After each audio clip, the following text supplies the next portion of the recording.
Hola, buenas tardes a todas, a todos, a todes. Gracias por estar acá. Hoy estamos realizando nuestro segundo encuentro docente virtual, el rol docente en la transmisión de las memorias, estrategias, acciones y articulaciones interinstitucionales. Para abordar esta temática contamos con la participación de excelentes profesionales, todas comprometidas con la educación pública en todas sus dimensiones. Dos de ellas hemos trabajado mucho en los últimos años difíciles desde el museo, resistiendo y preservando nuestros espacios institucionales.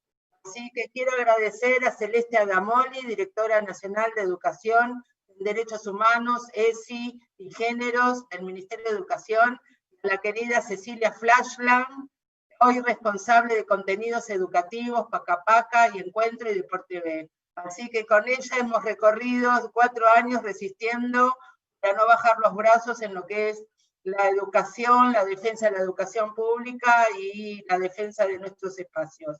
Y dejé para el final a Jessica Tritten, gerenta general de contenidos públicos, Sociedad del Estado, a quien conozco en esta actividad. Lo doy por descontado que este es el inicio de un largo camino por delante para que sigamos juntas. Así que a estas 3 mujeres esenciales, muchísimas gracias por compartir este espacio. Hoy nos encontramos en el desafío de continuar desarrollando nuestras actividades en forma virtual por la situación de la pandemia. Digo desafío justamente porque el Museo Sitio de Memoria ESMA tiene o tenía, tendremos que repensarnos ante esta nueva realidad, tenía como objetivo vital conocer, vivenciar, experimentar, recorrer con el cuerpo, compartir con un otro, con un otro, experiencia de estar en el espacio físico en lo que fue un centro clandestino en la última dictadura cívico-militar. Es decir, corporizar y llenar de sentido el aquí estamos. Aquí funcionó un centro clandestino, aquí se torturó, aquí se planificaron los secuestros, aquí nacieron niños y niñas de sus madres en cautiverio, aquí se llevaron a cabo los vuelos de la muerte, el plan de exterminio que se desarrolló en la ESMA, aquí se violó a las mujeres, se violó a los hombres, aquí se desapareció a 5.000 hombres y mujeres, la mayoría de ellos están desaparecidos, militantes políticos, estudiantiles, sindicales, sociales. Aquí se cometieron delitos imprescriptibles. Aquí en la ESMA se cometió un crimen contra la humanidad. Por eso digo, este desafío, el aquí, ahora, en este momento, estamos cada uno en nuestros lugares, entonces el desafío es cómo accionar esa experiencia a la virtualidad. Esto que acabo de mencionar, quizá muy crudamente, es lo que tratamos de transmitir en el museo a través de una apuesta museológica, especialmente pensada en función de una pedagogía de la memoria, poniendo en primera escena el relato de los sobrevivientes dados en la justicia. Entonces, a partir del dispositivo presencial de la visita, en estos años logramos construir con los y las docentes diversos espacios de reflexión, justamente para que el aquí estamos funcionara como una herramienta pedagógica en el aula y que funcionara también como disparadores de abordajes y temas diversos. Por ejemplo, la experiencia de la muestra Ser Mujeres en la ESMA, testimonios para volver a mirar. Es una muestra que permitió, en principio, repensar la exhibición permanente del museo con perspectiva de género y también explorar la especificidad del cautiverio de las mujeres.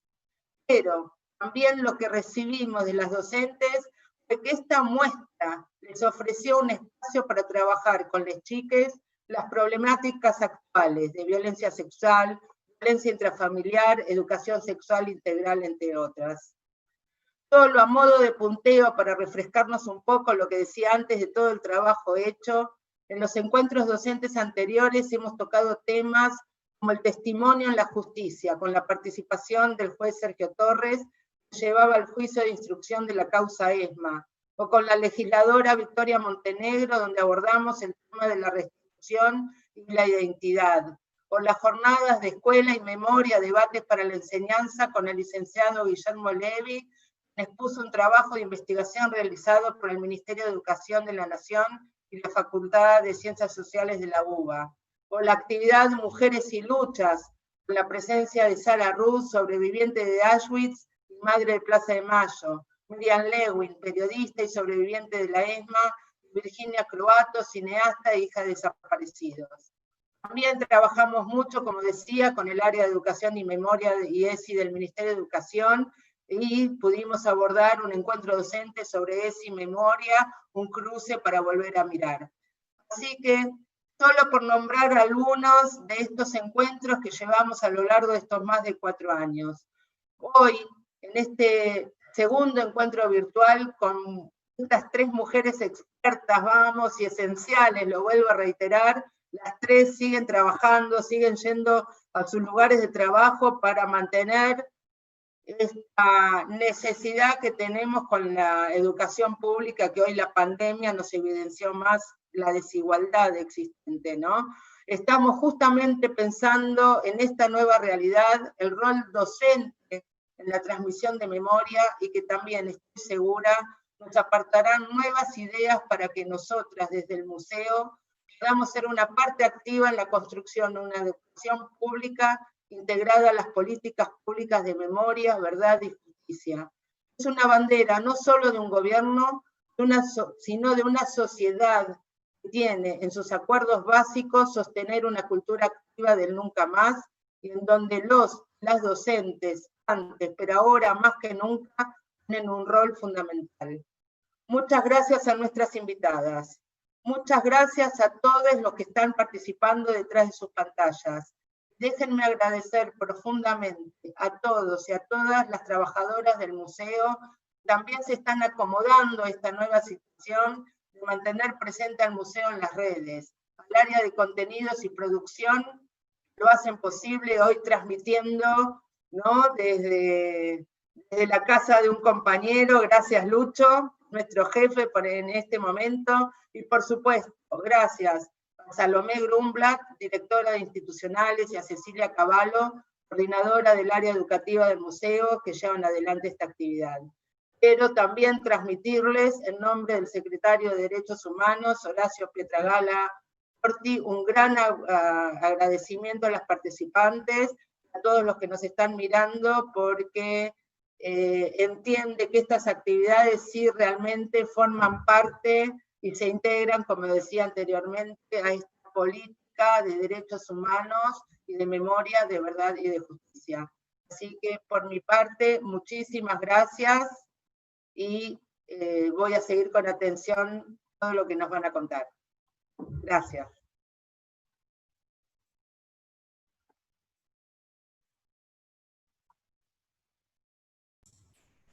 Bueno, gracias. Arranco así de derecho, amigas y compañeras y compañeros que están en este panel, y gracias a los docentes y a las docentes que nos acompañan también hoy. Para mí es una alegría estar, primero por múltiples razones, porque estoy entre amigos y amigas, particularmente Cecilia, Celeste, no amigas de un modo cándido, somos amigas de la política, nos hemos conocido trabajando en muchas de estas discusiones que hoy tenemos, y eso nos conformó un afecto político que para mí es importante resaltar en este contexto. No hablo en términos privados cuando hablo de amistad política, entonces me parece que eso a mí me gusta mucho destacarlo de mis compañeras, de Cecilia, de Celeste, de Salomé, por supuesto de Alejandra Naftal y de todo el museo. Seguramente Cecilia pueda trabajar un poco más concretamente la cuestión de los contenidos de nuestras señales. Yo lo que quiero destacar es un camino de reparación que estamos llevando adelante y que tiene que ver con los 3 organismos que estamos acá interviniendo, con el Ministerio de Educación de la Nación, con nuestro espacio en este lugar, los canales. Canal Encuentro forma parte del espacio para la memoria. Eso habla mucho de lo que significa Canal Encuentro, no solamente como proyecto educativo, porque Canal Encuentro forma parte del Ministerio de Educación a través del artículo 102 de la Ley Nacional de Educación, es un instrumento del sistema educativo. Los contenidos de Canal Encuentro, de Pacapaca y de Deportv son instrumentos educativos, pero no solamente eso, sino que nosotros además estamos operando la casa que alberga los canales, es en la ex-ESMA. Y esto sucedió en el año 2008, entonces no solamente algunos compartimentos estancos como pueden ser los contenidos, sino que Canal Encuentro en sí mismo es una expresión de las políticas de la memoria. Canal Encuentro nace en ese contexto, en un contexto en donde estábamos discutiendo herramientas, nuevas herramientas para nuestro propio sistema educativo, que tenía que ver con la convergencia entre la televisión e Internet, que luego derivó grandes proyectos democratizadores como Conectar Igualdad, por ejemplo, los contenidos que allí ocurrían.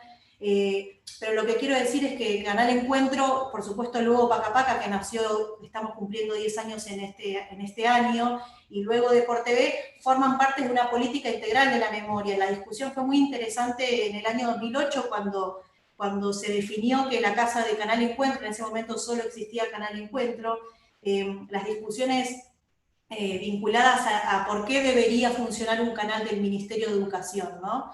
Y bueno, justamente tenía que ver con esto, porque así como el artículo 102 establece que forman parte del sistema educativo, no podíamos pensar un proyecto vinculado a la comunicación pública, un medio público, sin una perspectiva de la transmisión de los derechos humanos. Y eso fue clave para nosotros. No forma parte de una línea más de contenidos, como puede tener un canal de televisión, sino que forma parte constitutiva de lo que nosotros estamos formando, comunicando, y es una perspectiva a lo largo de todas las programaciones, desde el deporte, desde las infancias, desde la cultura, y por supuesto desde nosotros como sujetos de derecho, como audiencias, pero también como trabajadores. Y esto lo quiero destacar particularmente porque en los últimos años los canales de nuestro sistema educativo fueron escindidos del sistema educativo, Y nosotros estamos haciendo un camino de reparación previo a esta charla, a este conversatorio, como se dice ahora en esta vida virtual. Estábamos hablando justamente de ciertas políticas de reparación que estábamos llevando adelante. Para nosotros la más importante tiene que ver justamente con volver a formar parte de nuestro sistema educativo y a volver a cumplimentar el artículo 102 de la Ley Nacional de Educación. Esto es clave porque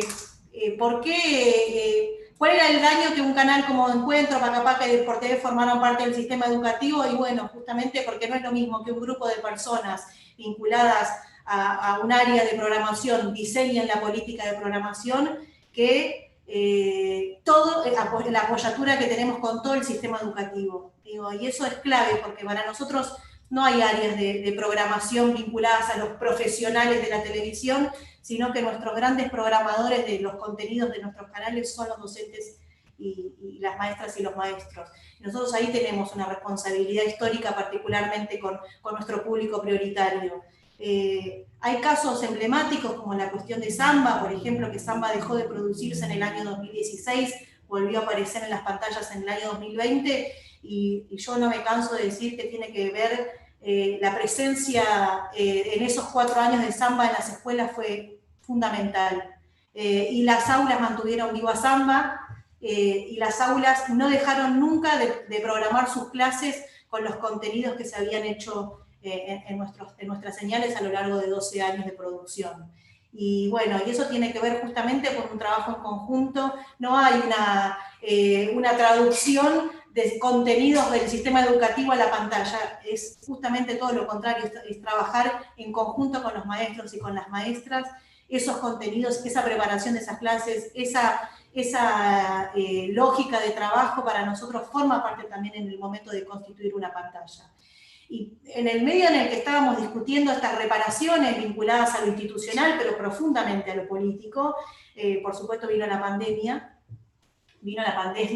para todos y para todas, pero particularmente una de las primeras decisiones que fue allá en marzo fue la de la suspensión preventiva de clases, y nosotros estábamos hacía aproximadamente 1 mes y medio trabajando en los nuevos lineamientos de Canal Encuentro, de Pacapaca, de Deportv, de trabajar con todo el esquema del Ministerio de Educación, los contenidos que allí iban a ocurrir, y ocurrió la pandemia, y ocurrió la suspensión de clases, y bueno, y sin embargo el otro día, eso fue un domingo, el lunes salimos con una batería de proyectos que luego redundó en lo que es Seguimos Educando, que es un programa del Ministerio de Educación en el que participamos muchas instituciones estatales, como es Educar Sociedad del Estado, por supuesto nuestra sociedad que alberga los canales, pero también alberga una plataforma como es Contar,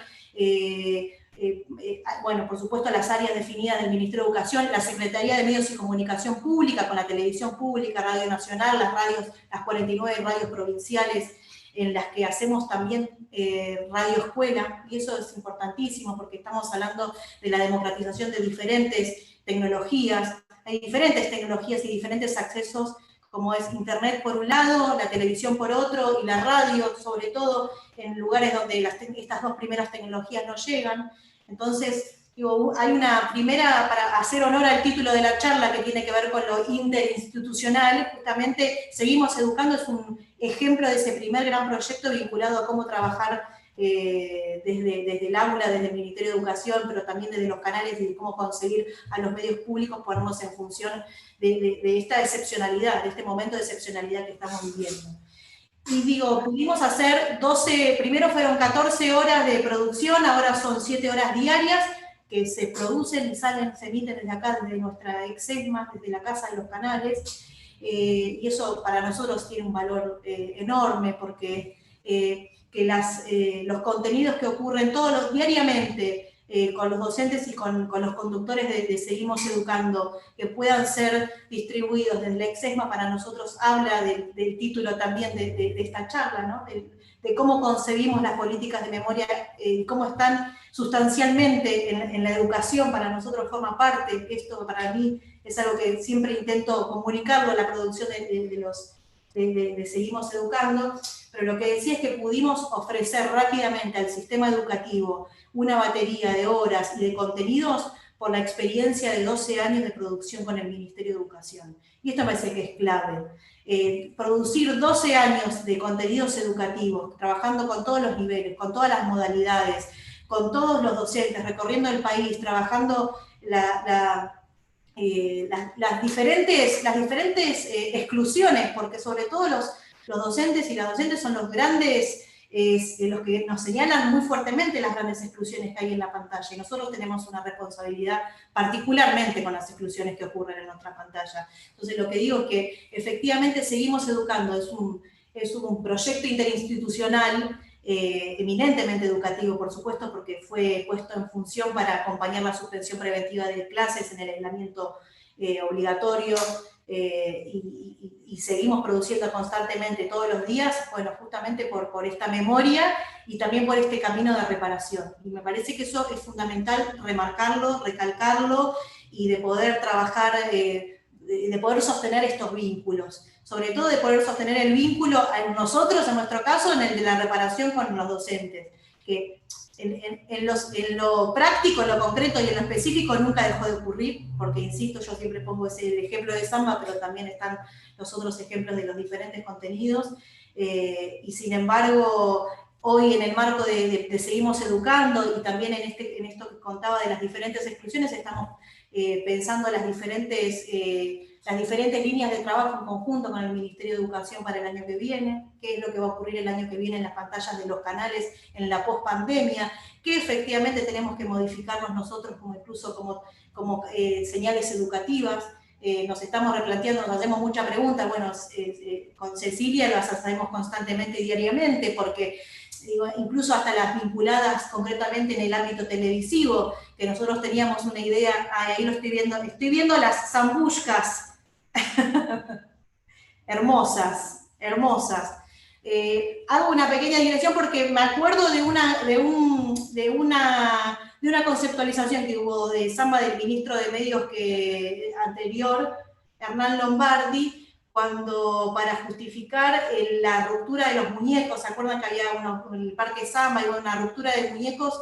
Hizo una caracterización que para nosotros, que estábamos del otro lado, nos afectó muchísimo cuando dijo: Samba está podrido por dentro. por supuesto que era una analogía con lo que pensaban de lo que significaba un producto y un proyecto educativo de estas características, ¿no? Bueno, eso también, ese camino de reparación, y que Alejandra vos pongas a las zambushkas ahí, habla de nosotros también, de las preguntas, de las nuevas preguntas que nos estamos haciendo. Digo, Samba es un ejemplo de eso, seguimos educando, lo contaba, pero digo, Samba es un ejemplo de eso. Hay, de todas las cantidades de exclusiones que tenemos en el ámbito educativo, hay un montón de preguntas que le hacen, y los docentes nos exigen que le hagamos a Samba. Samba con perspectiva de género, que son los diálogos del presente, Samba y la perspectiva histórica, Samba y la modificación de esa perspectiva histórica, y eso habla de una revitalización absoluta, esa revitalización es clave para nosotros. Y me parece que esa exigencia de esas exclusiones para nosotros es el camino que estamos tomando para delinear las programaciones del año que viene. E insisto, incluso hasta preguntarnos nuestro propio trabajo, porque nosotros teníamos, por ejemplo, retomo las discusiones del año 2005, cuando estábamos diseñando Canal Encuentro, todavía no existía Canal Encuentro, y teníamos una conceptualización muy grande respecto de la teleclase, del concepto de teleclase, y decíamos que no queríamos hacer la teleclase porque había habido una experiencia en Argentina que la había vinculado a lo aburrido, y nosotros estábamos imaginando un canal que estaba trabajando en nuevas narrativas audiovisuales, de la combinación del cine con la televisión, y sin embargo, hoy seguimos educando, trajo de vuelta la discusión sobre la teleclase. Entonces me parece que vienen nuevos diálogos y que vienen nuevos planteos que efectivamente no los teníamos a principio de año, y que nosotros tenemos que trabajar en conjunto. Insisto y voy a ser reiterativa, pero para mí en la insistencia quiero fijar un concepto, que es de trabajarlo con nuestro sistema educativo, porque así como hay preguntas nuevas, se retoman viejas preguntas. La pregunta de la teleclase es una pregunta nueva para nosotros, que ya la habíamos hecho, pero retoma y se constituye con mucha presencia actualmente. Y por supuesto, en la revitalización de productos, en el caso de Samba, que es una marca de la infancia argentina, en donde se le exige la revitalización de sus nuevos contenidos, y eso para nosotros es algo para celebrar, porque efectivamente habla de la importancia que tiene Samba en las escuelas, y la importancia que existe y el cariño con el que Samba se mete en los hogares de las audiencias de nuestros chicos y de nuestras chicas. Y bueno, a mí ese tipo de discusiones que la podamos dar en el marco de 3 señales públicas que tienen un concepto de televisión pública educativa, que se enmarque y se reglamenta en una ley nacional de educación, para nosotros es el principal punto de partida para discutir todo lo que se viene. Así que yo en lo concreto, específicamente los contenidos, la voy a dejar a mi gran compañera de luchas diarias, pero también de estas preguntas que nos hacemos constantemente, que es Cecilia Flashland. Y bueno, después, por supuesto, que estoy abierta a todas las preguntas que nuestros compañeros docentes y docentas nos hagan. Bueno, buenas tardes. También muy feliz de estar acá. Siempre un placer enorme ser convocada por las queridas y queridos compañeros del Museo Sitio de Memoria ESMA, con quien hemos hecho tantas cosas, con quien hemos pasado momentos duros, sin abandonar nunca la posibilidad de imaginar políticas educativas de memoria. Feliz de estar con mis 2 amigas del alma, Celeste Damoli y Jessica Tritten, compañeras de la política y amigas del alma, las 2 cosas, así que muy contenta de estar acá, y seguramente porque estuve recibiendo varios mensajes de muchas compañeras docentes de distintas partes del país que también trabajan siempre por las políticas educativas de memoria. Bueno, yo estoy acá debutando en mi nuevo rol en los canales públicos, pero siempre cuando hablo, digamos, yo sigo siendo una profesora. Entonces yo armé una pequeña clase, como si fuera una profesora. Entonces me interesaba compartir con ustedes básicamente 3 cuestiones, ¿sí? Una primera cuestión, tratar de hacer alguna reflexión sobre en qué condiciones estamos hoy intentando enseñar, intentando pensar, intentando recomponer estatalidad. Nosotras, Jessy decía, nosotros estamos sosteniendo esa patriada educativa que seguimos educando, así me gusta nombrarla a mí, por lo que significó ese esfuerzo enorme de varias agencias estatales para para seguir mostrando una presencia del Estado frente a este cierre preventivo de las escuelas. Entonces, a veces me pregunto si eso que estamos sosteniendo también habilita la posibilidad de reflexionar. no es tan fácil sostener y reflexionar a la vez. Entonces eso me lo digo a mí misma, que me costó bastante tratar de pensar algo para decir acá, porque realmente es un sostén cotidiano de un montón de cosas, donde parar un poco la pelota y tratar de pensar no es tan sencillo. Pero me parece que era importante poder decir algo sobre en qué condiciones estamos trabajando. También yo estoy dando clase en distintas universidades, también escucho a muchas compañeras docentes. Entonces, para definir estas condiciones, había puesto 3 palabras, digamos, para poder preguntarnos también cuáles son los imperativos éticos y políticos que nos coloca esta época, ¿no?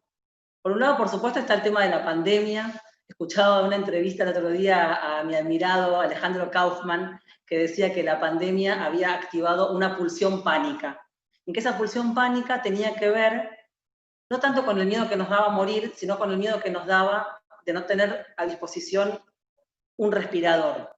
Y que en ese sentido la política que nuestro gobierno había seguido, a diferencia de la que se siguió en otros países, nos daba un reaseguro, nos daba un respiro. O sea, es un gobierno que optó por tratar de contener esa pulsión pánica, ¿sí? Para hacer todo el esfuerzo enorme posible para que no haya que optar por a quién le damos el respirador, ¿no?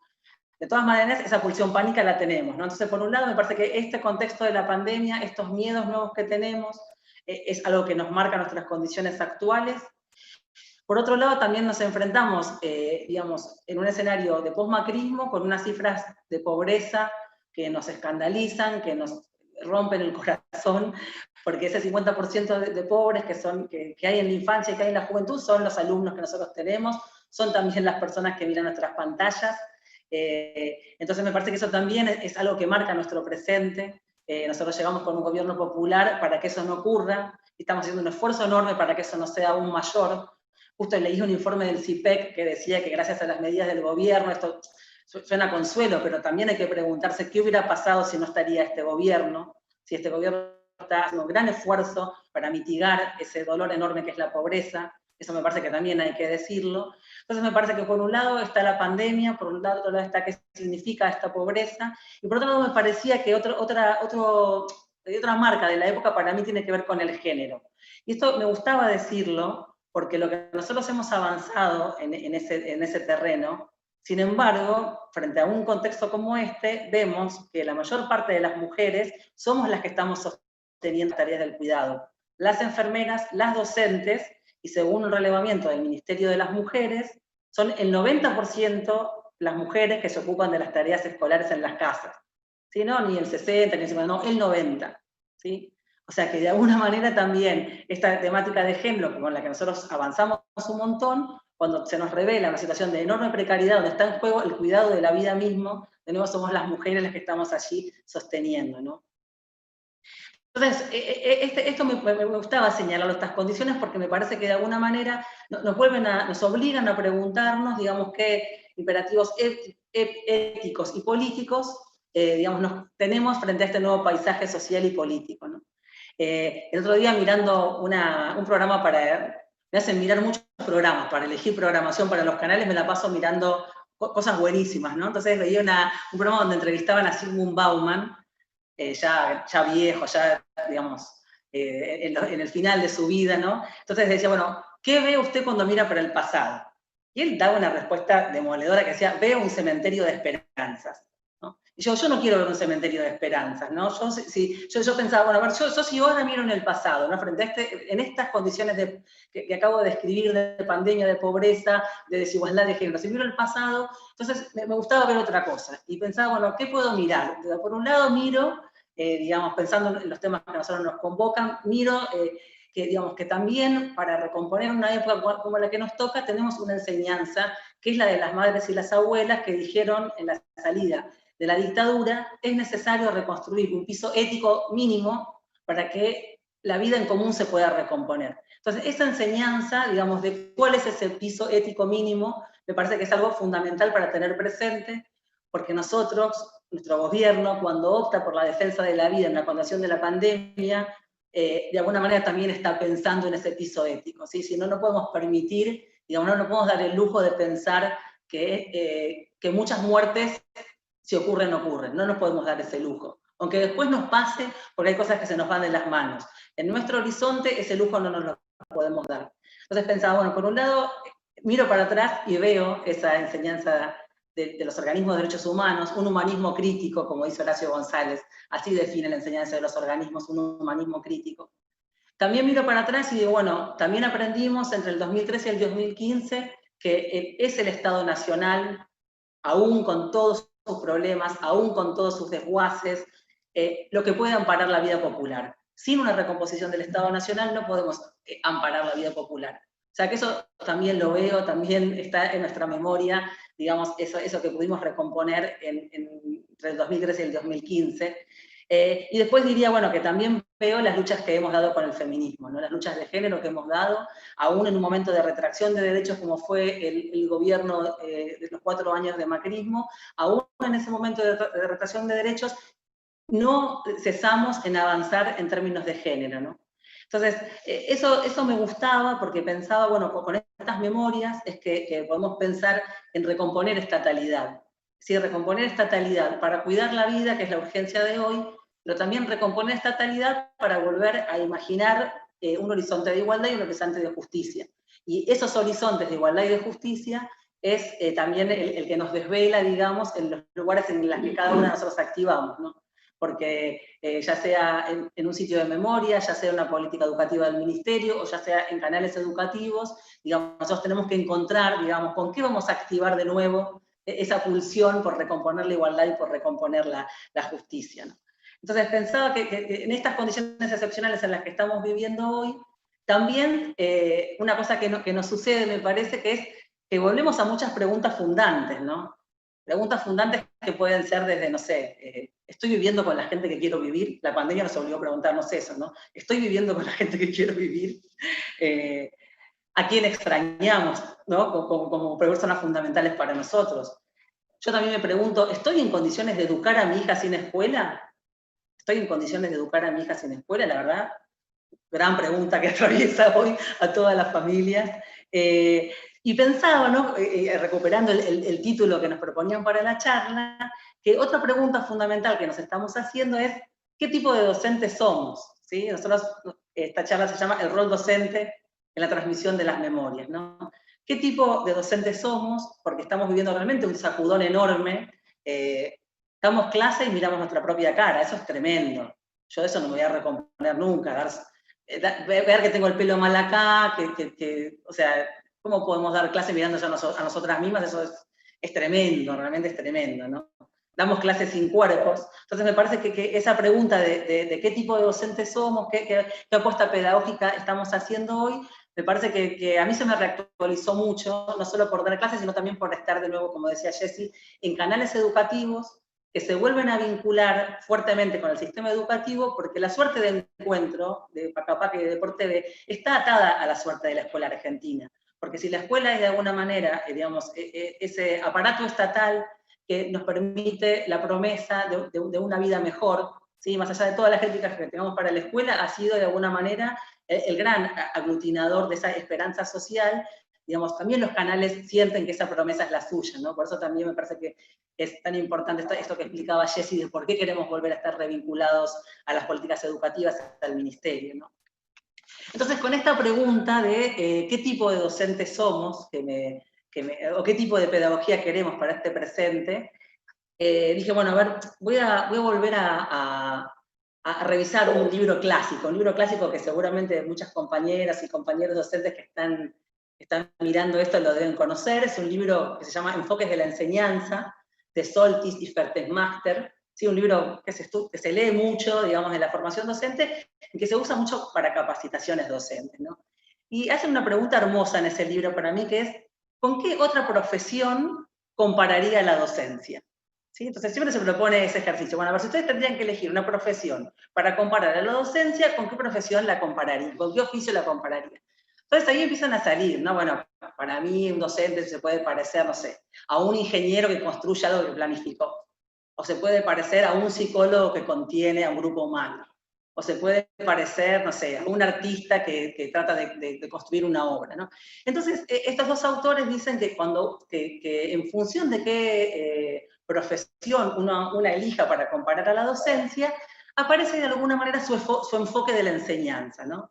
Y hacen como una clasificación de cuáles son los enfoques posibles de la enseñanza, y me interesaba traerlos porque nosotras que hemos, digamos, durante tanto tiempo señalado que existía una pedagogía específica para la transmisión de los temas de memoria, bueno, a ver, ¿qué relación hay entre esta pedagogía de la memoria y estos enfoques de la enseñanza clásicos, ¿no? Ellos dicen, bueno, por un lado está el enfoque ejecutivo, ¿sí? El que cree que la enseñanza tiene que ver con la labor que podría, por ejemplo, desarrollar un arquitecto.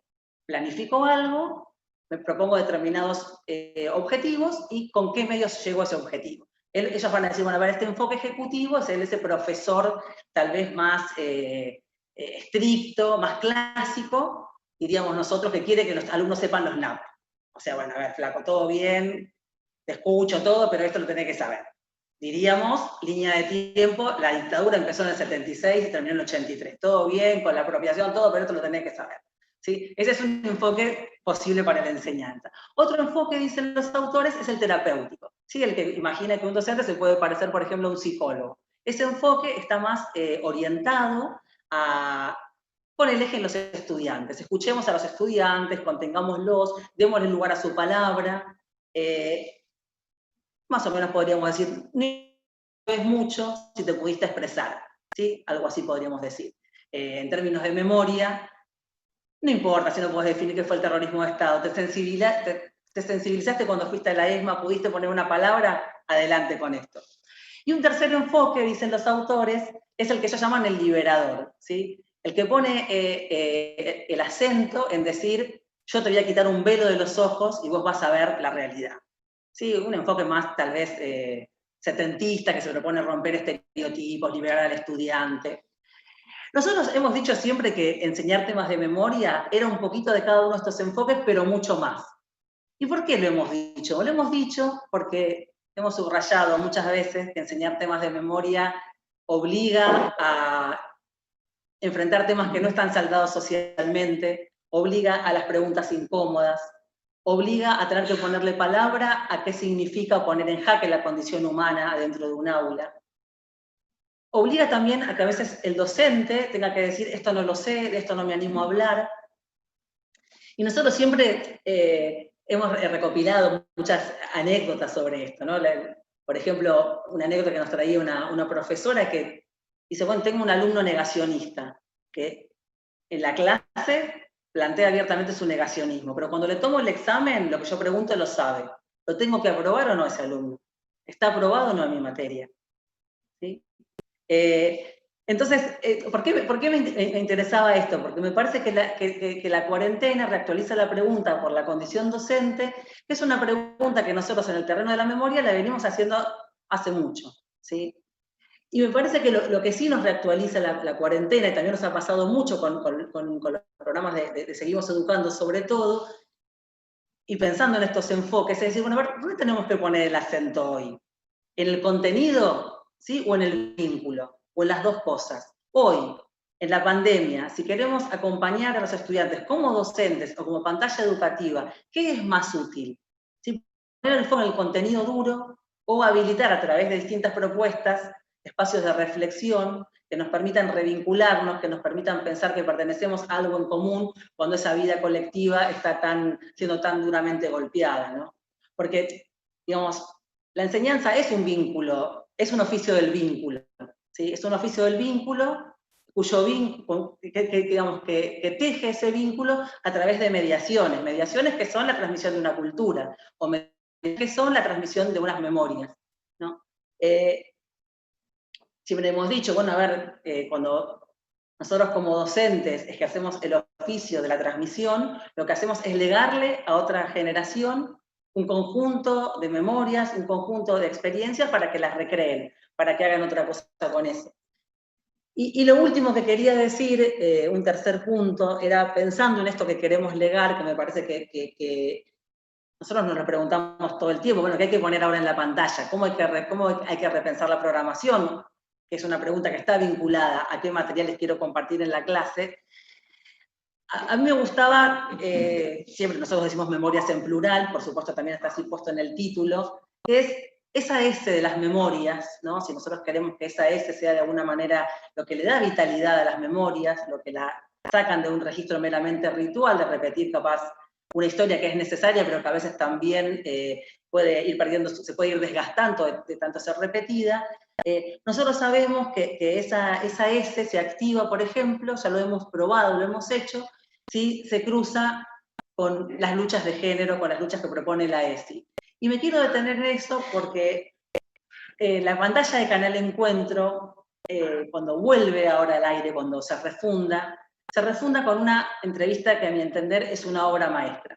Es una entrevista que Ana Capopardo le hace a Mariana Dopaso, la ex hija de Checolás.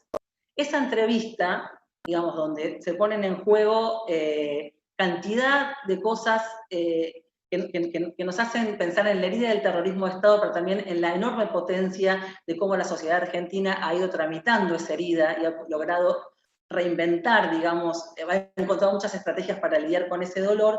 Me interesaba traer la colación, porque me parece que es refundadora también de la pantalla de Encuentro. En esa entrevista, Mariana Dopaso dice, en una conversación que tiene con Ana Capopardo, realmente véanla si pueden, es en un programa que es clásico de Encuentro, ¿no? El programa Historias de Vida, en esta edición digamos, que se pone al aire ahora, hay muchas entrevistas que tienen que ver con problemáticas de género. En una conversación que mantienen ellas dos, Mariana Dopaso, con muchos silencios, con mucho tiempo para pensar, dice, me parece, dos cosas que son excelentes. Por un lado dice que ella llegó a la conclusión de que no le permite a Echecolá ser su padre. ¿Sí? Dice, miren cómo lo dice, no le permito más ser mi padre. Es verdaderamente una construcción que yo hice internamente. Es no permitirle habitar a él un lugar que yo ahora decido que él no puede habitar. Él no puede estar ahí. Ya no es parte de él. Por lo tanto, me nombro a mí misma como ex hija. Eso lo dice en esa entrevista. Y Capopardo le dice, vaya categoría política que estás inventando con ese neologismo, ¿no? Y ahí es interesante porque digamos, me interesaba también porque la Mariana Dopaso, que pertenece a este colectivo de hijas de genocidas que se llama Historias Desobedientes, se volvieron visibles en la lucha del 2x1. Esa es la primera vez que cuando esa marcha masiva que le pone un freno a las políticas macristas que intentaban, digamos, erosionar los juicios por delitos de lesa humanidad y las condenas, ellas se hacen visibles ahí. Y ella toma la palabra por primera vez en la pantalla de Canal Encuentro. Estas reflexiones públicas, con su imagen y demás, también las hace en la pantalla de Canal Encuentro. Y sobre el final, ella dice que lo que le enseñó el feminismo, digamos, ella dice que pudo también desandar este camino de nombrarse como ex hija, gracias a las enseñanzas que el feminismo le dio, y dice, si hay algo que le enseñó el feminismo, es que no siempre hay que estar enganchado a un destino trágico, se puede ser otra cosa.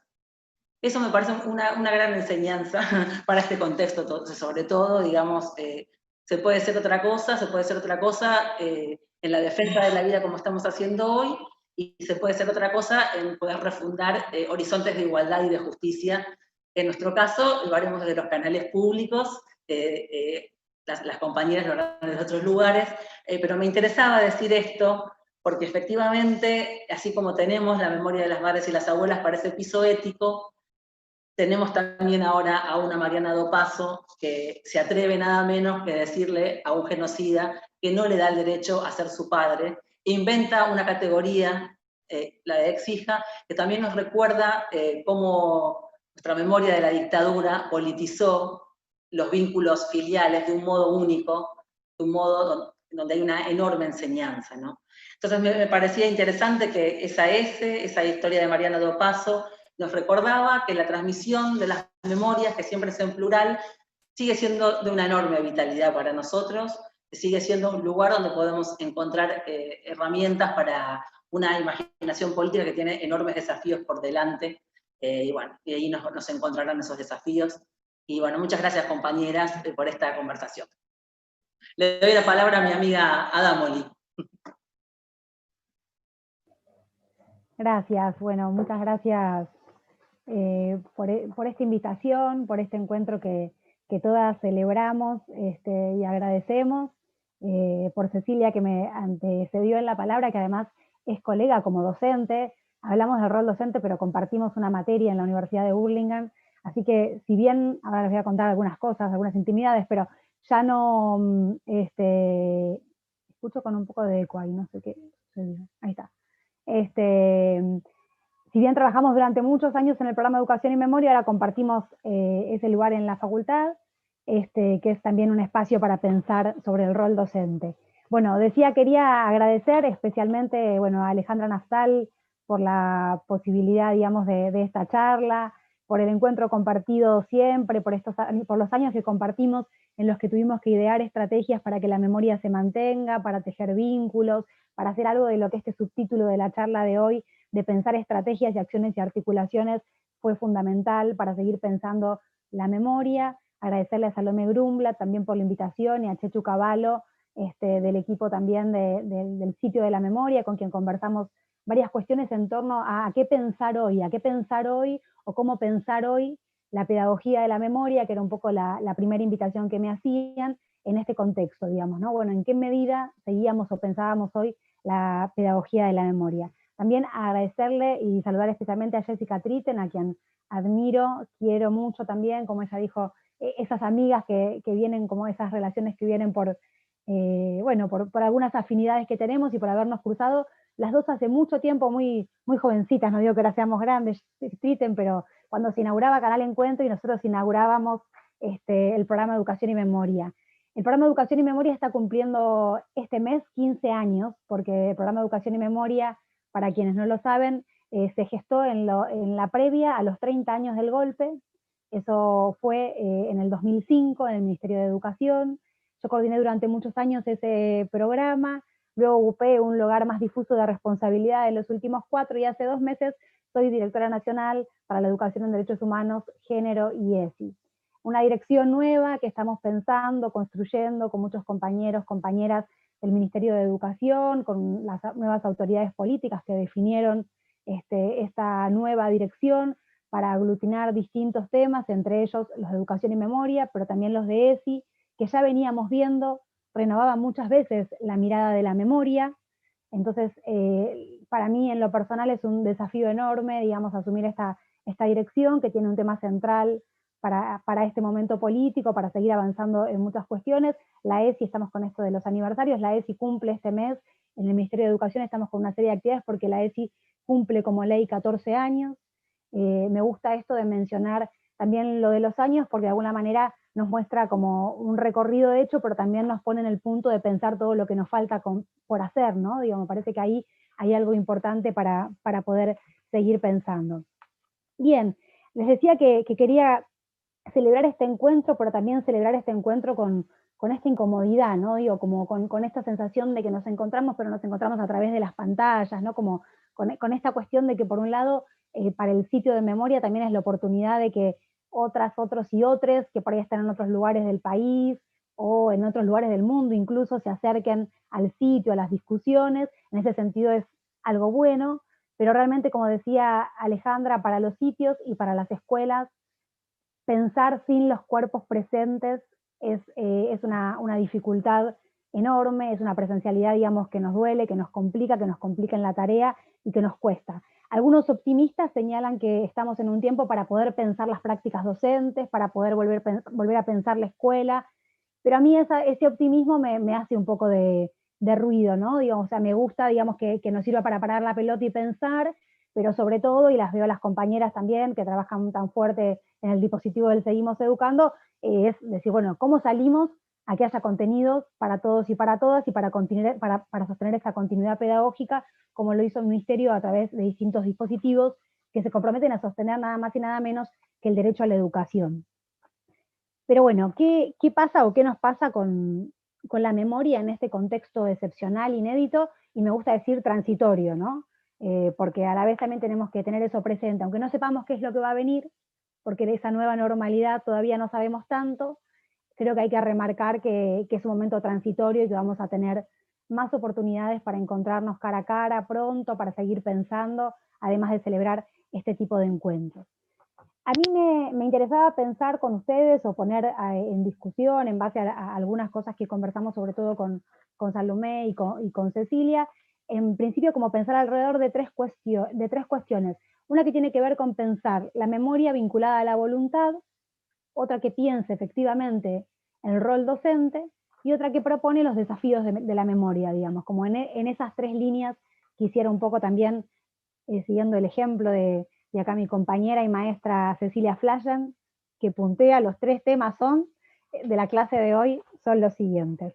Así que bueno, para comenzar, hablando un poco también de cómo pensamos la memoria o cómo pensar la memoria hoy, remarcar una cuestión que tiene que ver con la naturaleza propia de la memoria. Y digo la naturaleza propia de la memoria en un sentido intencional de referirme a que la memoria nunca es natural. La memoria es una construcción social, ¿sí?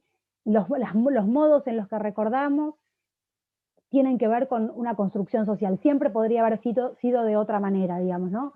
Lo sabe bien Alejandra, que construyó desde sus inicios el Museo Sitio de Memoria, que bien podría haber sido de otra manera. Podríamos no tener ese museo, también habla de voluntades políticas, de distintas cuestiones. Los modos en los que la Argentina se recuerda, los modos en que la escuela recuerda tienen que ver con una intencionalidad, con una voluntad también de cómo recordar. Ya lo dijo Elizabeth Schelin, también Pierre Nora, que hay algo de la memoria que tiene que ver con el trabajo. Si uno no trabaja por esa memoria, la memoria no va a emerger naturalmente. Nos lo dice también la experiencia respecto de la memoria del Holocausto o de la Shoah, que nos ha mostrado que no es natural, que hay una construcción, y que esa construcción tampoco es cualquier construcción, que esa construcción puede ser de diferentes modos. Lo que me interesaba señalar también es si efectivamente esa voluntad de la memoria alcanza para pensar o para seguir pensando en la memoria que queremos o pensamos. Me interesaba ahí señalar algunas cosas que se cruzan con algunas de las cuestiones que traía Cecilia respecto también de los docentes, y ahí me mezclo un poquito con ella, ahí me voy más desordenada que mi maestra Cecilia en relación al rol docente. Me interesaba pensar, digamos, quiénes son esos docentes o quiénes son los docentes que enseñan hoy, o quiénes son los docentes que nos acompañan hoy, que se inscribieron en este curso. ¿Son todos los docentes? ¿Son algunos docentes? ¿Son los docentes interesados por el tema? ¿Qué pasa hoy en la Argentina en relación a los temas de memoria y al rol docente?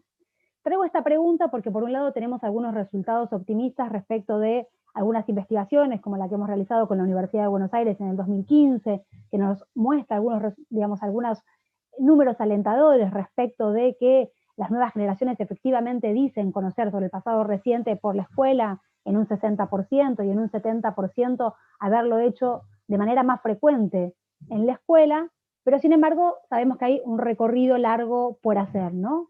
Y también me lo preguntaba porque cuando uno piensa en el recorrido de las políticas de educación y memoria desde el 83 hasta ahora, digo, en estos 37 años de democracia, el rol docente ha sido un rol fundamental para poder pensar esas políticas de memoria.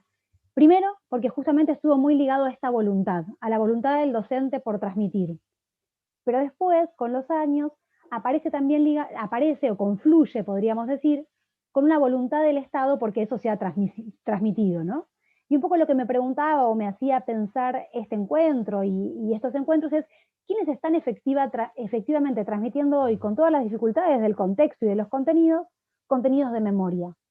¿Son los docentes que tienen voluntad? ¿Es política de Estado? ¿Está dentro de los NAP? Es como, es parte de los núcleos de aprendizaje prioritario.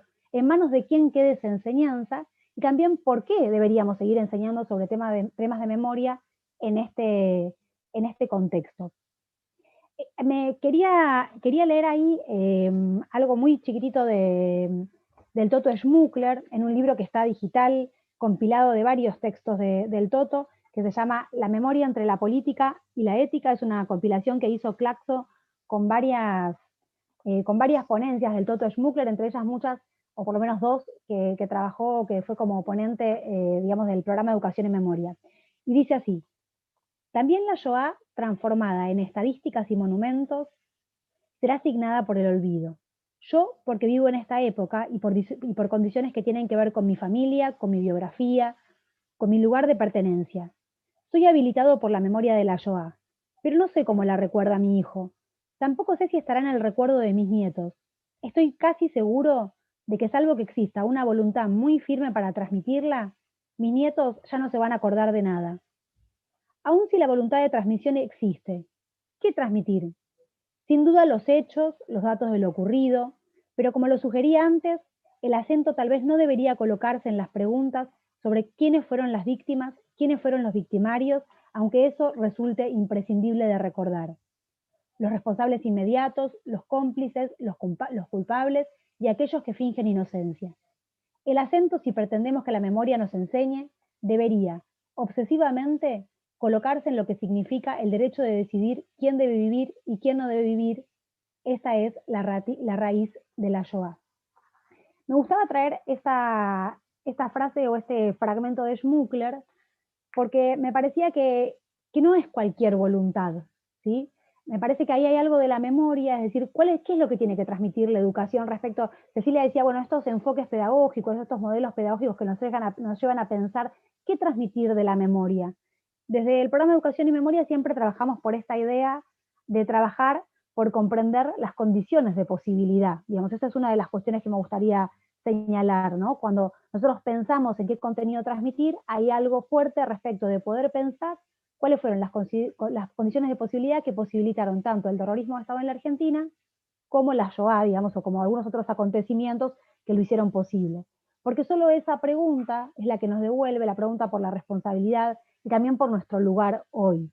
Eso es lo que me interesaba señalar. Y en ese sentido, decir que la responsabilidad docente hoy, o del rol docente hoy, implica también la responsabilidad de la transmisión por el pasado reciente, porque es ley, porque es normativa, porque lo indica el diseño curricular, y no solo porque soy un docente militante o porque quiero, sino porque hay algo que debe ser enseñado. También hay una cuestión que me parece para subrayar o para pensar es, y bueno, ¿y qué de ese pasado también, no? Digamos, hay algo que me parece también interesante pensar ahí, que es decir, cuando la memoria, digamos, empieza como con un momento de cierto auge, o lo que se puede llamar el boom de la memoria, es porque pensamos que hay algo en ese pasado que es valioso de ser transmitido, ¿no? Y no lo pensamos solo en relación a las marcas del horror, sino justamente también en relación a lo previo, en algo del lazo que la dictadura viene a romper. En el sentido también me interesaba subrayar de cómo en este contexto la idea de poder pensar en sostener lazos sociales, que es lo que viene a romper la dictadura, resulta fundamental. Me parece que ahí hay otro contenido, otro nudo que tenemos que poder pensar. Tenía otro fragmento muy, muy chiquitito para leer de un libro que se llama Elogio para la transmisión, de dos franceses, George Steiner y Cécile Lahat, que hablaba, que se preguntan específicamente sobre cuestiones de transmisión. Es una entrevista que le hace Cécile a George Steiner y dice, ¿cuál sería en nuestros días la función del profesor? Y Steiner le responde, una especie de mártir. Siempre digo a mis alumnos, uno no cede sus pasiones. Las cosas que voy a tratar de presentarlas las cosas que voy a presentar son las que más me gustan. Si un estudiante percibe que uno está poseído de una manera por algo que enseña, es un primer paso. Quizá no esté de acuerdo, pero escuchará, se sentirá en alerta y ocurrirá ese milagroso instante en el que comienza a establecer un diálogo con una pasión. Me interesaba traer este fragmento porque cuando uno piensa o habla de todo lo que se construyó en términos de políticas de memoria y todo lo que falta, me parece que los docentes que venimos trabajando con una voluntad y con una pasión sobre estos temas, debemos seguir haciéndolo, seguir haciéndolo renovando preguntas, pero debemos también poder mirar qué pasa con aquellos profesores que aún hoy no están pudiendo enseñar estos temas. ¿Qué pasa cuando hay una ley de educación que indica que estos temas deben ser enseñados? ¿Qué pasa hoy cuando están en la normativa y esos temas no se enseñan del modo que deben ser enseñados? Hasta ahí mis dos primeras cuestiones. La tercera cuestión es, bueno, ¿qué hacemos frente a estas cuestiones más concretas o desde los desafíos, tal vez, de la pedagogía de la memoria? Y me interesaba ahí señalar una cuestión que también es problemática. No vengo a traer respuestas, sino preguntas, un poco como lo hace la pedagogía de la memoria, que tiene que ver con las formas de la memoria, con las formas de lo escolar. Cuando yo digo esto de de pensar, digamos, que la memoria hoy es parte de la escuela, aún con esta escuela que sostenemos a distancia, con esta continuidad pedagógica, también me pregunto acerca de qué es lo que queremos transmitir, un poco lo que decía también Cecilia antes, ¿es la línea del tiempo? ¿Es una pregunta penetrante respecto de ese pasado? Es como decía Schmuckler en el fragmento que leía recién, es una estadística, es un dato sobre aquello que ocurrió. ¿Cómo hago verdaderamente para que eso que yo estoy enseñando trascienda? Me parece que ahí hay una tensión importante en respecto de cómo entra la memoria en lo que se llama o lo que los pedagogos llaman la gramática escolar. ¿Qué quiero decir con esto? Quienes tenemos la voluntad de transmitir de alguna manera, quienes pensamos que es importante que la memoria se siga trabajando, pensamos que a la vez la memoria no debe congelarse en un pasado o en un diseño curricular y que pierda cierta vitalidad. Es algo que también quienes trabajan en los sitios de memoria piensan todo el tiempo. Bueno, ¿cómo no congelar ese pasado? ¿No? ¿Cómo hacer que ese pasado esté vivo? Un poco aparecieron algunas cuestiones vinculadas a eso en relación a, bueno, cómo desde el presente podemos renovar, por ejemplo, esas preguntas, como la experiencia que contábamos respecto de las preguntas que hacemos con el género, ¿no? Cómo se vuelve a pensar o cómo se puede pensar la memoria desde esas preguntas, o como la experiencia que traía Cecilia respecto de las historias desobedientes, que también fue muy pensada en Alemania respecto de familiares de nazis que empiezan a preguntarse sobre qué piensan respecto de los familiares que participaron de esos procesos. Por ejemplo, preguntas que se amplían para pensar las complicidades civiles, que en algunos momentos no estaban presentes.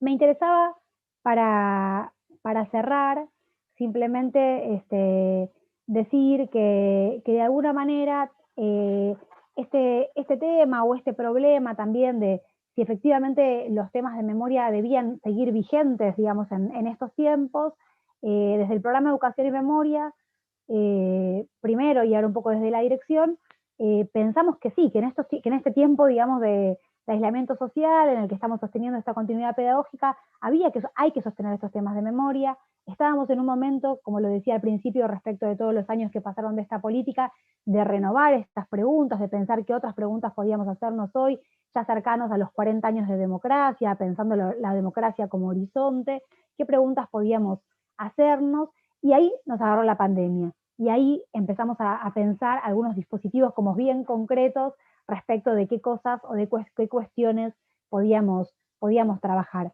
En ese sentido, mencionar que también hay una cuestión que tiene que ver con, bueno, cuáles son las dificultades concretas con las que un docente se encuentra hoy cuando quiere transmitir ese pasado, ¿no? ¿Qué recursos, con qué se encuentra? Bueno, de alguna manera también señalar ahí que hay recursos que no pierden vigencia, que están ahí, digamos, como El pensar la dictadura, que es uno de los libros que hemos escrito desde el programa Educación y Memoria, que se sigue sosteniendo, los materiales de Canal Encuentro, que mencionaron tanto Cecilia como Jessica, digo, respecto de materiales que hoy se siguen usando. Cualquier docente, cuando prepara una clase, dice, bueno, busco este fragmento, busco esto otro, pero contarles también que hay disponibles dentro de los contenidos de Seguimos Educando, materiales que se hicieron dentro del ciclo orientado específicamente para pensar algunas cuestiones vinculadas a genocidios, que se hicieron en la primera parte del año, y que también hicimos por lo menos 2 programas en los que participó también el programa Educación y Memoria, con algunas preguntas disparadoras para pensar de manera renovada, si se quiere,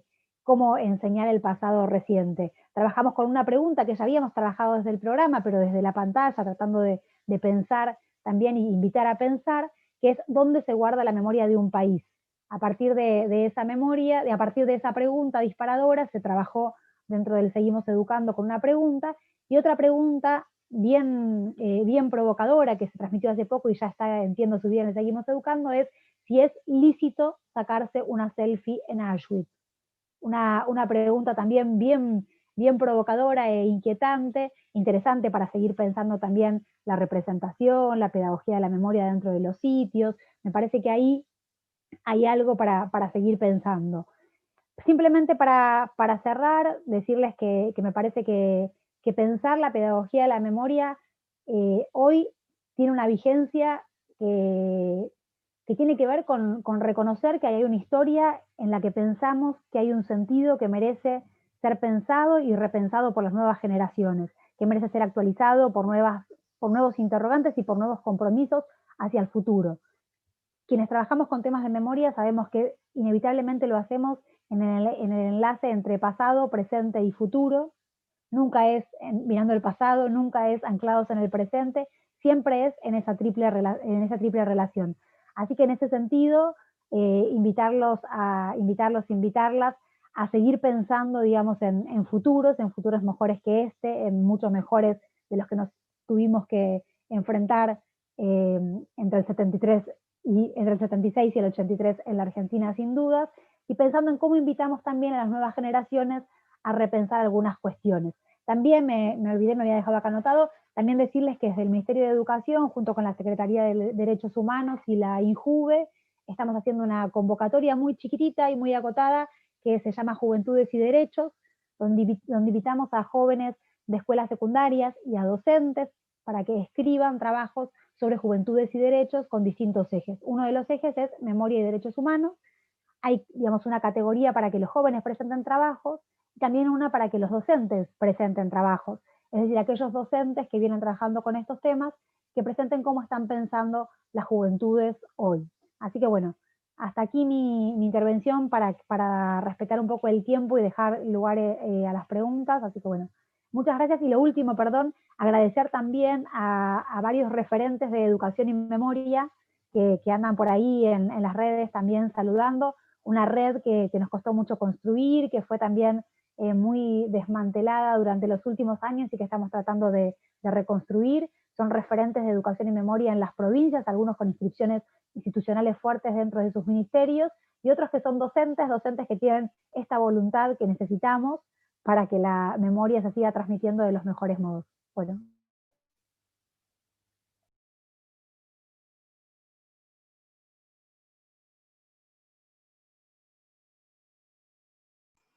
Bueno, muchas gracias. Aprovecho para saludarlas. Celeste, Cecilia, Jessica, enorme la participación de ustedes en este encuentro. Los aportes son realmente invaluables. Además, me encanta que esto haya sido, yo lo había charlado con cada una de ustedes, una charla de mujeres, teniendo en cuenta esto que destacaba también Cecilia, de quienes estamos tomando los roles en esta pandemia, incluso cuando es desde el lugar de la gestión, con la perspectiva de género, con la impronta que le ponemos las mujeres desde el lugar en el que trabajamos, teniendo en cuenta esta multidimensionalidad del trabajo que se realiza. Entonces, bueno, agradecerles profundamente. Es increíble la participación que está viendo de los y las docentes que están viendo esta charla. Lo bueno es que se fue generando un diálogo a través del chat, que no solo generó preguntas, sino también comentarios y aportes muy valiosos, y les quería comentar algunos de estos para que vayamos intercambiando y sumemos, además de preguntas, aportemos al diálogo de lo que han venido exponiendo ustedes. Bueno, obviamente la vuelta de Zamba es uno de los temas que ocupó bastante en este chat y con mucha emoción. Se destaca muchísimo el valor de Zamba en las escuelas y también de todos los contenidos desarrollados por Paca Paca, que son muy importantes para el nivel inicial. Esto lo destacan varios docentes y varias docentes dentro de los comentarios: Carolina Parra, Ale Schwartz. Bueno, Diana Castilla también comenta que los documentales de Canal Encuentro son de enorme ayuda para enfocar los temas que se ven en la secundaria. Esto demuestra que sigue vigente, que no es un tema que fue de época o de un gobierno, como había mencionado Ale anteriormente respecto de las políticas en torno a estas cuestiones. Entonces, destacar estos comentarios que se fueron conversando aquí en el chat. Una pregunta para Jessica, que es muy interesante. Guillermo Meana pregunta, ¿qué reflexión puede hacerse entre nosotros, dice, del episodio de la asombrosa excursión de Zamba al Bicentenario de la Independencia, que vino de la mano del macrismo con su sesgo en 2016? Jessy, Cecilia, quien quiera responder. Bueno, a ver, varias reflexiones. Primero, que se entienda que la producción de un programa como Samba es una producción que no es inmediata, es una producción que lleva muchos meses. Acá estamos con nuestras compañeras Cecilia y Celeste, que cuando hicimos el recuerdo, por ejemplo, las discusiones afiebradas que teníamos con el capítulo sobre Malvinas, el capítulo que fue acerca justamente de la memoria, no son capítulos que se puedan hacer en pocas semanas, sino que incluso por la propia estructura de la animación se hacen bastantes meses. Entonces el capítulo que arrancó, por supuesto, arrancó su idea de producción en el 2015 porque estaba en la estructura de programación de lo que se iba a celebrar para el año 2016, arrancó por supuesto con un diseño de guión, trabajado con las áreas pertinentes en su momento con el Ministerio de Educación. Luego ocurrió que efectivamente los canales dejaron de tener vinculación con la propia estructura del sistema educativo y sin embargo, digo, Samba pudo reponer y contener a sus personajes principales, ¿no? Me parece que hubo, por supuesto, una narrativa del gobierno de entonces respecto al Bicentenario, que estuvo muy claro, pero sin embargo, Samba, a través de sus productores, sobre todo de los compañeros de Pacapaca, que yo también ahí quiero destacar eso, ¿no? Nosotros estamos cumpliendo 10 años de Pacapaca, lo cumplimos el 17 de septiembre, con 8 personas, 8 compañeros, 8 trabajadores quedaron de Pacapaca. Hubo un desmantelamiento absoluto de las señales educativas y con un particular ensañamiento con Pacapaca. Entonces digo, me parece que los trabajadores formaron parte también de la protección de esos símbolos. Samba es un símbolo de la infancia, no es solamente un programa de televisión, ni siquiera es el programa más exitoso de Pacapaca, es un símbolo de la infancia argentina. Y ahí me parece que podemos hacerle críticas de la perspectiva histórica, pero digo, el cuidado respecto de los personajes y de lo que Samba tiene para ofrecer como dispositivo de la divulgación de la historia fue muy protegido también por los trabajadores de Pacapaca y específicamente, por supuesto, por los trabajadores de la producción específica de la asombrosa expulsión de Samba. Entonces, digo, si hay que hacer una crítica desde la perspectiva histórica, que incluso hubo algunas cuestiones más de suavidad histórica, pero sin embargo los personajes fueron esos mismos. Primero, decir que arrancó en el 2015, pero digo, y hubo una protección particular de los compañeros de Pacapaca porque, insisto, fueron y somos trabajadores con una formación vinculada a la televisión educativa pública, que eso es una apuesta del Estado argentino, digo, y hay una formación muy grande, así como estábamos hablando entre amigas y compañeras, Celeste, Cecilia y demás, en donde Celeste hacía un especial remarcado respecto de la continuidad de los años, ¿no? Estamos hablando de cantidad de años que tiene que ver con diferentes trayectorias y diferentes políticas de estatalidad, ¿no? Que me parece que eso es clave.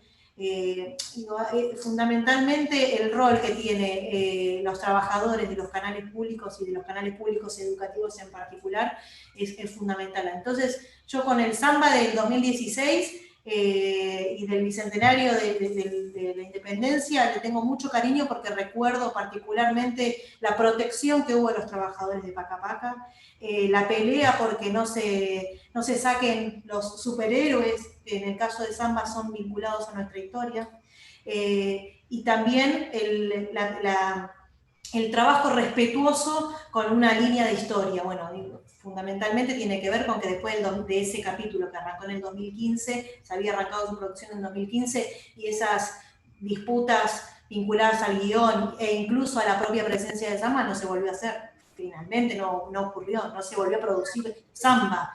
Entonces, para mí es uno de los capítulos que están enmarcados en este contexto de protección de los medios públicos que hicieron los trabajadores de las señales. Así que yo solo tengo una mirada positiva de ese capítulo, porque me recuerda que hubo compañeros de los canales que protegieron a los puestos de trabajo y que protegieron las pantallas, y también a los docentes y a los docentes que jamás dejaron de utilizar Samba para la preparación de sus clases. Y me gustaría decir algo en relación a esto, ¿no? Porque con Samba, capaz que uno de los grandes errores en la crítica es, digamos, la mezquindad en la crítica, ¿no? Porque yo lo pensaba mucho ahora con la muerte de Quino, ¿no? Nosotros podemos pensar, a ver, Mafalda, más allá de la descripción política de Quino, es un personaje que logra interpretar una época, ¿sí? Es de alguna manera la que mejor lee ese combo de los 60 que estaba, no sé, el Cordobazo, los Beatles y la oposición a la guerra de Vietnam. Bueno, Mafalda logra leer eso. Y Samba, digamos, no puede, digamos, circunscribirse exclusivamente a una identidad política cerrada, sino que es la comprensión de cómo se anuda lo que significan las efemérides escolares como aquel ritual que hace que una comunidad se vincule y construya una identidad referenciada con su pasado, cómo esa efeméride se reactualiza con la lógica de un dibujo animado que puede llegar al punto de ironizar sobre un héroe de la patria. O sea, lo que Samba sintetiza no tiene nada que ver exclusivamente con una mirada mezquina, me parece que hay ahí como una lectura muy corta, digamos también muy corta y bueno, que por suerte la infancia no la hace, ¿no? Porque por algo Samba también prende también porque esos chicos que son socializados en la escuela, con las efemérides, con el ritual de narrar un pasado nacional, se identifican nuevamente en este pasado a través de un cierto rasgo irónico y humorístico que Samba propone. Entonces me parece que hay que leerlo también así, con cómo logra descifrar una clave de época. En un mundo globalizado, la necesidad de volver a inscribirse en una pertenencia que puede ser nacional o latinoamericana, ¿no? Y que también es escolar. Aparece también en los comentarios de los y las docentes respecto de esto que mencionas, es que si bien están estos espacios y aparece esa dimensión en las escuelas en las que los niños pueden, y las niñas pueden referenciarse en personajes como Samba, también está la contracara en la que mencionan que en muchas escuelas y en muchas instancias muchas veces es muy difícil empezar a trabajar con estos abordajes o con estos enfoques, y que hay ciertos temas que siguen siendo muy difícil tocar en ciertos colegios. Noelia Rico habla de que sobre todo en las instituciones privadas resulta muy difícil trabajar estos temas, y acá voy un poco a lo que comentaste vos, Celeste, de cómo trabajar esto en los lugares donde aún no se trabaja. Aparecen preguntas relacionadas o comentarios relacionados al tema del negacionismo, que hay quienes tienen alumnos negacionistas, como comentaba Cecilia, cómo evaluar a un alumno negacionista, pero que en el rendimiento académico manifiesta todos los contenidos que son esperables. O incluso alumnos o alumnas que son hijos e hijas de militares y que tienen una postura específica respecto del terrorismo de Estado, o docentes incluso que abonan estas teorías negacionistas. Entonces, ¿desde dónde se puede desandar, teniendo en cuenta que tenemos leyes para trabajar respecto de estas cuestiones? Sí, lo primero que me gustaría señalar es algo en relación a lo que decía, digamos, del relevamiento, ¿no? Que por supuesto sigue habiendo cantidad de escuelas y la preocupación también del Ministerio de Educación ahora, del Ministerio de Educación Nacional por lo menos, es de pensar cómo hacemos para que esto sea un trabajo de todos los docentes, porque justamente es parte de los diseños curriculares. Pero me refería también al reglamento en el sentido de que a veces también, y nos pasa también cuando pensamos en la ESI, ¿no? Y dice, bueno, la ESI no se implementa en todas las escuelas, ¿no? Bueno, ¿qué quiere decir implementar o qué quiere decir tratar? Digo, también poder pensar qué estamos pensando cuando decimos no se puede, o sea, no se puede nada, el 24 de marzo se trabaja, no se trabaja. Quisiera como tratar de transmitir una mirada en esto que señalaba al principio, ¿no? De que la memoria es una construcción y que no es natural, y que a lo mejor también algunas cuestiones quedamos naturalizadas, y cuando pensamos en nuestras propias escolaridades, por lo menos quienes tenemos más de 40 años, no había ni una palabra sobre este tema. Yo dudo mucho que ahora, sé que lo hay, porque aparte trabajo en el Ministerio de Educación hace mucho tiempo, pero ya hay cada vez menos espacios donde la palabra es nula, digamos. Eso por un lado. En todo caso, está también esta otra cuestión de qué pasa con el negacionismo, ¿no? Digamos, ahí también me parece que no solo hay que ampararse, digamos, en la ley, sino también en todas las sentencias judiciales. Alejandra mencionaba también la cantidad de encuentros que ustedes hacían de la mano de la justicia, lo que nos permitió, por lo menos en la Argentina también, armar un piso para las políticas de memoria tiene que ver con lo que pasó en la justicia. Cuando a mí, algunas veces cuando trabajo como en el recorrido de políticas de memoria, me gusta pensar en lo que sucedió en el 83 hasta nuestros días, no solo en el Poder Ejecutivo y en lo que ocurre en la escuela, sino también pensado en relación al Poder Legislativo y al Poder Ejecutivo. Pensando en los bemoles que tuvimos que pensar, ¿no? Sin olvidarnos de las leyes de obediencia y punto final, de los indultos, pero pensar ese correlato con la justicia. ¿Y por qué digo eso? Porque si un alumno completa todos los contenidos, pero dice que no hay terrorismo de Estado, está desaprobado, quiero decirlo.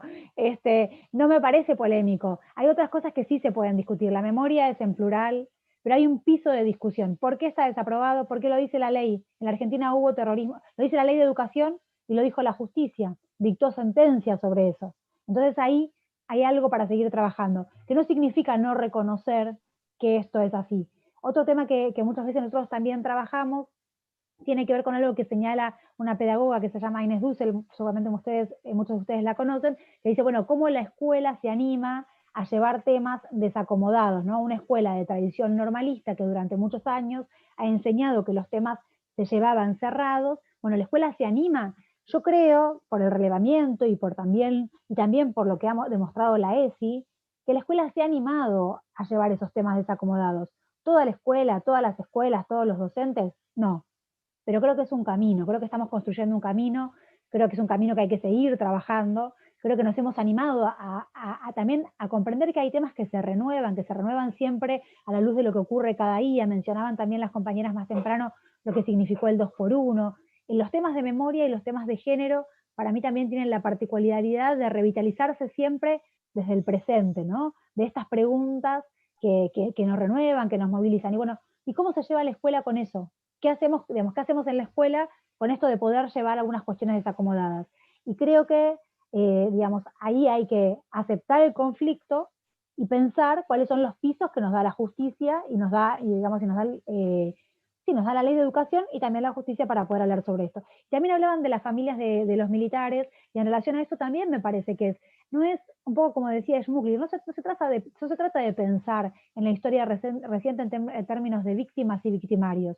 Se trata para mí de pensar en la responsabilidad social, en ampliar esos horizontes y también en pensar en las historias, como la que traía Cecilia, de las historias desobedientes.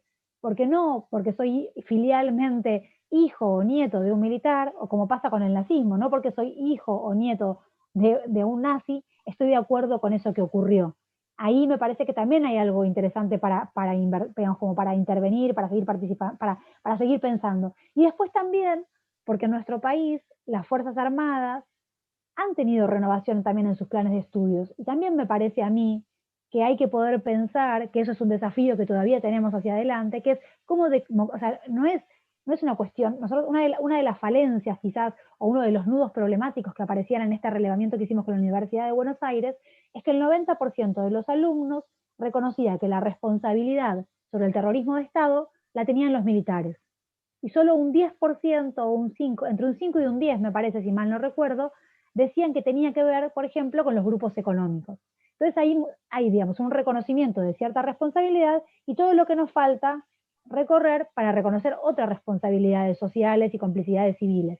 Entonces, no significa descargar las tintas sobre la institución militar, que institucionalmente se ha pronunciado, no de manera individual, pero sí institucionalmente, respecto de que eso que ocurrió fue terrorismo de Estado, incluso renovando sus planes curriculares. Entonces me parece que ahí es un trabajo que no desconozco el conflicto, no digo que sea fácil, creo que hay mucho por seguir haciendo, pero que es algo que tenemos que seguir trabajando por instituciones cada vez más democráticas, ¿no? Como la escuela misma, que también habilite la palabra de quienes no están de acuerdo, eso es otra cuestión, ¿no? O también, ahora no tenemos salas de profesores, pero esto también se conversa mucho cuando hablamos, de estos docentes que llevamos con pasión estos temas y otros que en realidad estos temas no movilizan, bueno, a veces también esa sala de profesores que hoy no tenemos, que a lo mejor es un grupo de WhatsApp o es otra cosa, bueno, ¿cómo habilitamos este conflicto para señalar que hay una ley que marca que esto debe ser enseñado? Después podemos pensarlos cómo, pero tiene que ser enseñado.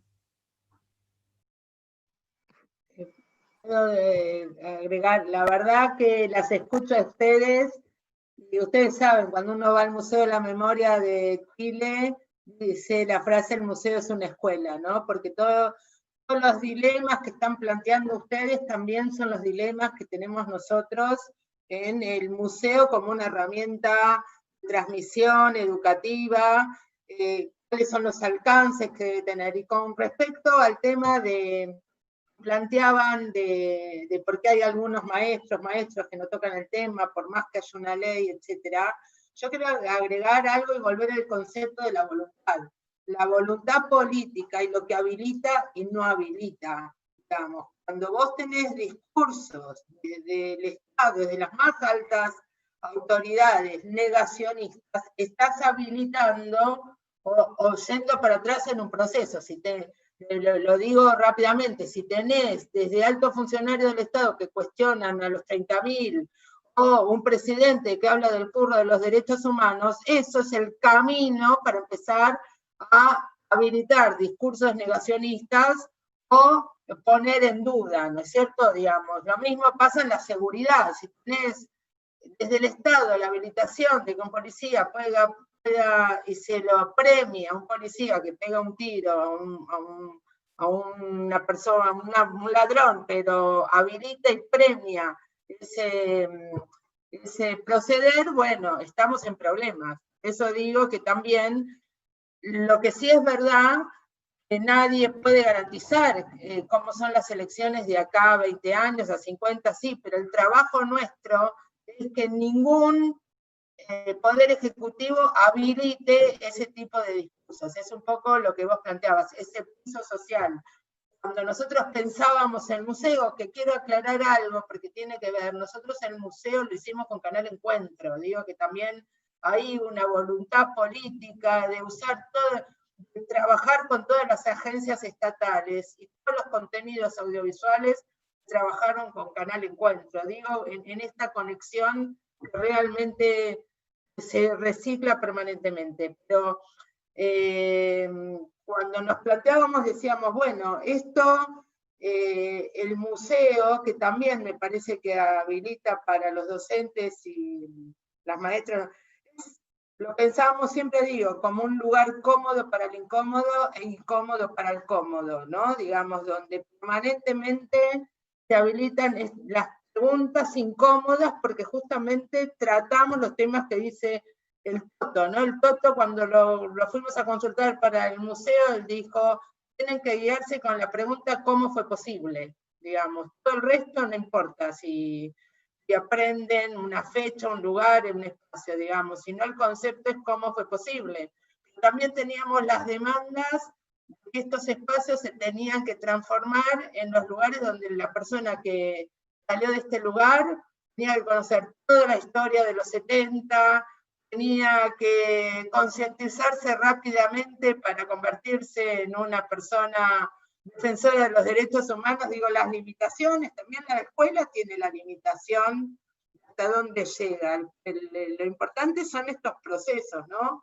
Tenemos, y esa voluntad política del Estado, que a veces está, y creo que lo hemos comprobado. Lo ideal es que, por supuesto, haya programas y políticas de Estado, pero cuando no los hay, las redes de trabajadoras y trabajadoras del Estado somos realmente los que podemos sostener en el tiempo de que esto continúe, ¿no? Lo tenemos, me parece que ahí los maestros y las maestras son fundamentales, digamos, en esa continuidad. Yo cuando te escuché a vos, Cecilia, inmediatamente me acordé de Hassan cuando habla de los contrabandistas de la memoria, ¿no? Del legado que por algún lugar siempre generacionalmente se traspasa, ¿no? Aunque no haya leyes, aunque no haya normativas. Bueno, creo que los docentes son nuestros contrabandistas también en la base. Yo diría que tenemos igual dos triunfos. En la Argentina, si un docente es negacionista, se lo sumaria, se lo saca del cargo, si es públicamente negacionista en el espacio del aula. Y creo que el otro gran triunfo es que nosotros le hemos construido la necesidad de que la escuela sea la que hable de esto. Esto no pasa en todos los países. Aún cuando la escuela no habla, le decimos, ¿vos por qué no hablas de esto? O sea, en ese sentido, eso es un esfuerzo social enorme. O sea, es un esfuerzo social enorme que la escuela construya un tema de enseñanza. Entonces yo creo que aún, aunque lo enseñe mal, o incluso aunque a veces lo ningunee, nuestro triunfo está en que esa posibilidad está ahí latente, ¿no? Ese es el triunfo en la escuela, y en el triunfo social es el 2x1, que en 23 horas el pueblo argentino, el Congreso Nacional y todas las fuerzas políticas derogaron la acordada de la Corte del 2x1. Digo, está ese piso que hablaba de las madres y las abuelas. Yo, tengo dos cuestiones. Una, Salo y Chechu, cuéntenos una herramienta que le ofrecemos para que podamos trabajar juntos, que son las charlas virtuales que estamos haciendo desde el museo, en esta reconfiguración, que a lo mejor las pueden comentar. Y también preguntar, convocar a algo que se me ocurrió mientras las escuchaba. ¿Samba podrá visitar la ESMA algún día? Digamos, ¿podemos pensar en que Samba visite la ESMA? Samba puede hacer todo, porque Samba es un lugar donde se le preguntan todo el tiempo. De hecho, visitó el Museo de las Malvinas, por ejemplo. Por eso, nuestro conflicto es que podemos trabajarlo juntas, es que nosotros, por recomendaciones de varios lugares, menores de 12 años no visitan el museo. Entre 12 y 15 van acompañados de un mayor, y de 15 en adelante pueden ser solos. Pero me parece que en esta dinámica podemos repensar por qué menores, o en qué forma menores podrían visitar el museo, y a lo mejor lo pueden hacer de la mano de Samba. No sé, es un tema que a lo mejor, ahora que somos todas amigas, podemos pensarlo. Y la última pregunta para Celeste: ¿por qué la foto tiene que ser de Auschwitz y no de un lugar de acá? A la selfie. Sacarse una foto en Auschwitz. ¿Es lícito sacarse la selfie? No, es una pregunta, ese es un contenido que preparamos para una clase de estas que se están dando en el Seguimos Educando. Es una pregunta con la que trabajamos nosotros, incluso en el seminario que también hicimos con ustedes del desafío pedagógico de los sitios de memoria, sobre todo por el trabajo que hizo este israelí de mostrar en el Memorial de Berlín, no sé si lo conocen, la pila de cadáveres es un trabajo, para quienes no lo conocen lo recomiendo, es un trabajo muy provocador porque muestra sobre el monumento de Berlín, que alude a la metáfora, digamos, ¿no? O sea, es que es bien metafórico para hablar del horror. Directamente lo que hace es como montar una pila de cadáveres, lo cuento para quienes no lo conocen, montar una pila de cadáveres y sacar, digamos, y mostrar cómo se sacan selfies subidos sobre eso. Esa es una propuesta pedagógica que arrancó como un modo de provocar, pero que tiene puntos de contacto con pensar después la propia experiencia. Para nosotros el Holocausto ha servido, digamos, cuando uno piensa la memoria, o la pedagogía de la memoria, yo diría, por un lado tiene como, podría mencionar, digamos, como al menos dos tradiciones. Una que tiene que ver con los aprendizajes que vienen de la mano de qué es lo que ocurrió, digamos, después del Holocausto y cómo se construye la memoria, no solo la pedagogía de la memoria, sino la memoria, digamos, cómo aparece la memoria como un referente ante el declive de la historia, digamos, esa es una de las cuestiones fuertes. Y la otra vertiente es la que tiene que ver con una cuestión de la pedagogía de la memoria más vinculada a la praxis, digamos, la que ocurre, por ejemplo, en los sitios de memoria, o la que ocurre, en efecto, a través de la política y el desarrollo que se da en las escuelas, que algunas veces algunos las hermanan más con la pedagogía de la pregunta e incluso la vinculan con Paulo Freire, digamos, que no sería el caso digamos, de cómo lo trabajamos del Ministerio de Educación, pero ubicaría como esas dos tradiciones también. Entonces, lo de la selfie en Auschwitz es una provocación, en todo caso, para pensar también algunos puentes con esa historia con la que sentimos muchas diferencias, pero que también nos ha enseñado y nos ha aportado mucho para pensar, ¿no? Y para pensar también en con mucho respeto a esos muertos que recordamos y cómo pensamos que querrían ser recordados, y cómo queremos recordarlo nosotros, nosotras, y cómo los van a recordar los jóvenes. Porque también, eso lo trabajamos mucho en Hurlingham con Cecilia, ¿no? También pensamos si esa persona que se saca la selfie necesariamente es una persona irrespetuosa, o a la vez es un homenaje que esa nueva generación hace a ese memorial, y está reconociendo que ese lugar en el que está es un lugar que quiere recordar a esas víctimas, también desde esas memorias del presente, ¿no? Me parece que ahí hay como, varias vueltas para pensar. Igual, Ale, en el programa de Seguimos Educando, uno de los tapes estaba dedicado a la ESMA, ¿eh? A cómo se había pensado el tema de la representación en los sitios de Argentina. No los olvidamos nunca. Estamos acá adentro, aparte. No, ya lo sé, pero fue para sacar el tema que hacemos Sí. con los chicos, ¿no? También en el museo. Bueno, ya estamos, tuve un problemita con internet, ya hemos podido regresar. Para ir cerrando, la mayoría cuestiones que se fueron discutiendo en el chat de este encuentro ya fueron saldadas de alguna forma. Pudimos abarcar todos los tópicos. Hay muchísimo agradecimiento respecto de los contenidos que se generan tanto desde el Ministerio de Educación como de las señales para trabajar con los estudiantes en este periodo tan especial que estamos viviendo, en esta coyuntura tan particular, así que les hago extensivo este agradecimiento a ustedes por ser quienes están detrás de todo este enorme trabajo que hace posible que sigamos educando y que nuestros pibes sigan aprendiendo, y que también todos, todas los docentes que están participando acá puedan seguir haciendo su trabajo, sin dudas. Y por último, quería dejar una pregunta a modo que nos han dejado a modo de reflexión, quizás para hacer un cierre y para que nos vayamos pensando, porque puede ser un disparador para un futuro encuentro. Antes que eso, una cuestión administrativa, que es para obtener el certificado de asistencia a la charla de hoy, quienes hayan estado presenciándola, envían un correo electrónico a educacionmuseositioesma@gmail.com, que es la dirección a través de la cual también se han inscrito, de la que recibieron la confirmación de la inscripción a la charla, al encuentro, y por ese mismo medio se les va a enviar el certificado de participación en el encuentro. Por otro lado, lo que había comentado Ale, invitarles a todos los docentes a que participen de nuestros diálogos de memoria, charlas para estudiantes de nivel secundario sobre el sitio Museo Sitio de Memoria ESMA.